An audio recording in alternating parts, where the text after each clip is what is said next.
J'en attendais pas grand chose, donc je suis pas vraiment déçu. C'est un film plutôt sympathique, vraiment un cran au-dessus des comic book movies façon 4 Fantastiques. Donc c'est familial, la violence est assez édulcorée, mais finalement la personnalité de Robert Downey Jr. Remporte l'adhésion et on finit par s'attacher à toutes ses péripéties. Voilà. Too much to ask for both? I humbly present the Jericho.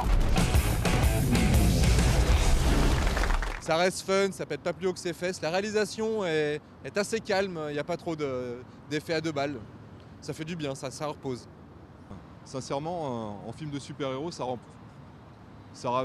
respecte le personnage et c'est juste voilà, au niveau de l'action, j'espère que pour le second, ça sera vraiment beaucoup plus maximisé.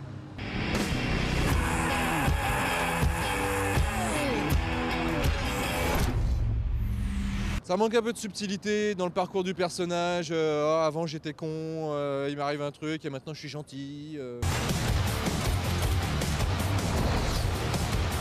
Les effets spéciaux ont vraiment franchi le cap. Vraiment la différence entre l'animatronique et la CGI passe vraiment bien.